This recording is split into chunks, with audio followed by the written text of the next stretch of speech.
오전에 이미 이제 여러 위원님들께서 이러저러한 각도로 또 이러저러한 방향으로 후보자께서 작성하셨던 법률 의견서 관련된 질의를 하셨습니다. 뭐 정리하는 차원에서 저도 좀 짧게 질문을 하도록 하겠습니다.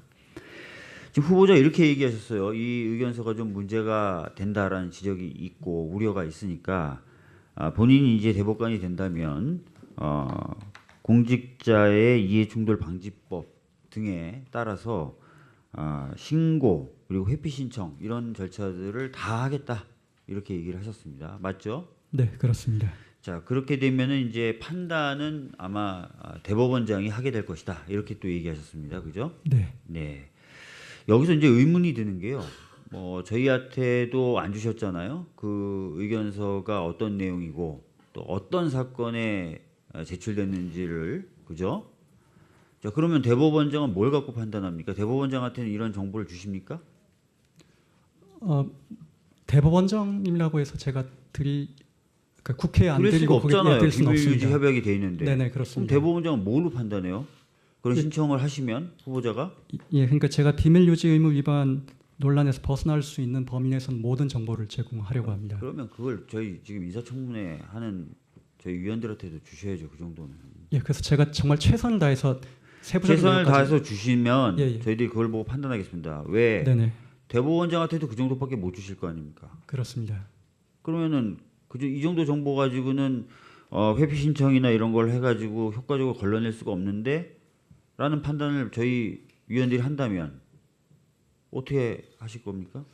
예, 하여튼 제가 그 법적 의무를 위반했다는 논란을 피하면서 우리 아니 위원님들 이거는 예, 대법관이 됐을 때를 가정해서 저희가 우려를 하는 거 아닙니까? 네네네. 네. 근데 지금 말씀하시는 그 방법으로는 충분한 해법이 안 된다는 것을 말씀드리는 겁니다. 네, 제가 한번 깊이 생각해 보겠습니다.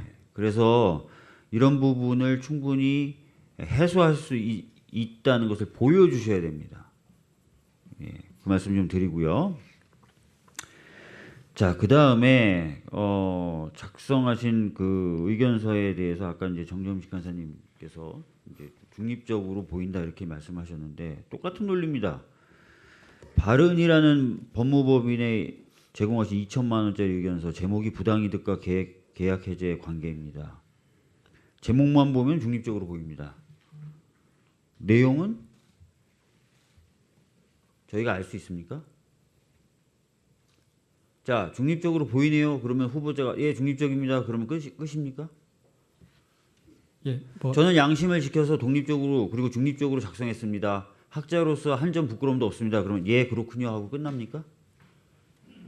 판단이 안 되는 겁니다. 지금 후보자가 해주신 말씀이나 주신 자료를 가지고는 아무것도 이 부분에 있어서는 판단할 수가 없다는 겁니다. 무슨 말씀인지 아시겠습니까? 네, 예. 자, 그 다음에 제가 들고 있는 자료가 하나 있어요. 이게 뭐냐면은 21년에 이재용 당시 삼성 부회장이 형사재판을 받을 때 그때 법원에 유수한 모폼의 교수님들이 이재용 부회장은 무죄다라는 의견서를 제출한 사례가 있었습니다. 그래서 그때 저희 동료 의원이 교육부에 질의를 합니다. 후보자하고 동일한 지위예요. 서울대학교 교원에 대해서 질의를 합니다. 법률 의견서를 재판 과정에 제출하면 이거 어떻게 봐야 됩니까? 라고요. 답변이 이렇게 나와요. 서울대학교 교원의 경우에는 서울대학교 설치법 15조 3항, 사립학교법 55조 1항에 따라 복무에 관하여는 국가공무원법 64조의 영리 업무 금지 의무가 있다. 이렇게 됩니다. 자, 그 다음에 국가공무원법 64조에 따라 금지되는 영리 업무란 계속적으로 재산상의 이득을 취득하는 행위다. 라고 또 이렇게 얘기합니다. 그 다음에 국가공무원 복무 징계 관련 예규를 들면서 그럼 계속적이라는 건 무슨 의미냐? 이렇게 해석을 합니다. 첫 번째, 매일, 매주, 매월 등 주기적으로 행하는 것.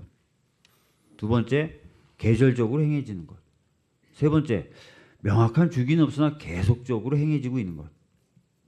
네 번째, 현재 하고 있는 일을 계속적으로 행할 의지와 가능성이 있는 것. 다시 말씀드리면 현재 하고 있는 일을 계속적으로 행할 의지가 있고 가능성이 있다. 이래도 계속적이라는 겁니다. 자, 그러면 이 규정에 따라서 쭉 보면은 결국 서울대학교 교원인 후보자의 경우에 의견서를 이렇게 계속적으로 대가를 받아가시면서 쓰고 제출하면 금지되는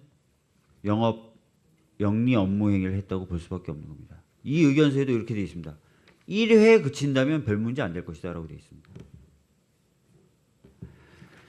저는 이 규정을 위반했다고 해서 무슨 특별한 처벌 규정이 있지 않아요. 그래서 뭐 수사가 되고 기소가 되고 법원의 판단이 있고 하기가 어렵습니다. 그러나 적어도 제가 봤을 때는 이 해석 내용에 비춰봤을 때는 영리 업무를 하신 거예요. 자, 아니라고 얘기를 하시려면 굉장히 많은 자료들을 저희한테 내셔야 될 겁니다. 근데 내지도 않으셔요. 어떻게 생각하십니까? 네, 우선 영리 업무 관련해서 자료 제출 요구나 서면 질의를 받은 기억은 없습니다. 다만 이제 오늘 질의하신 내용에 대해서 외람되지만 제 생각을 잠시 좀 말씀드려도 괜찮을지요? 예. 예.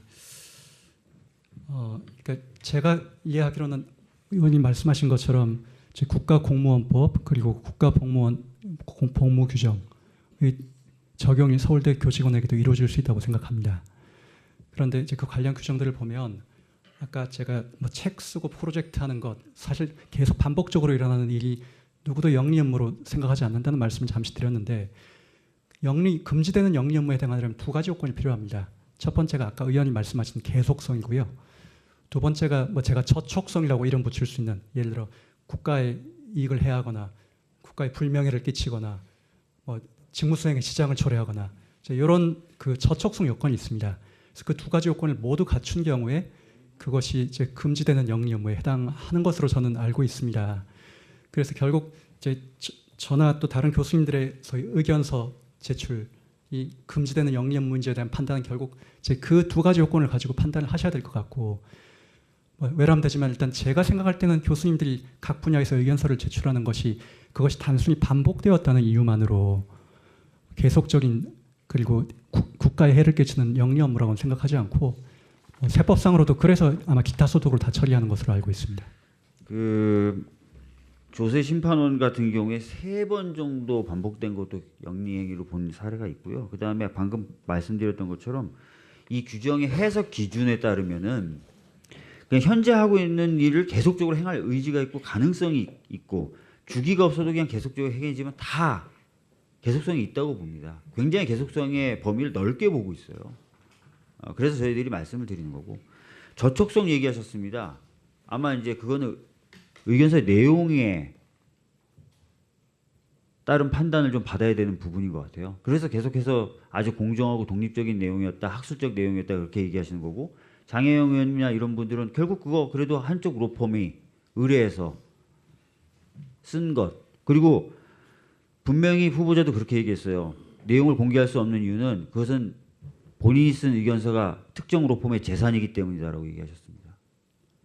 그래서 아니 겉으로 봤을 때 그래서 독립적이다라고 안 보인다는 거죠. 그럼 결과적으로 그 내용을 볼 수밖에 없는데 내용은 안 보여주고 있어요. 그래서 판단할 수가 없다는 거죠.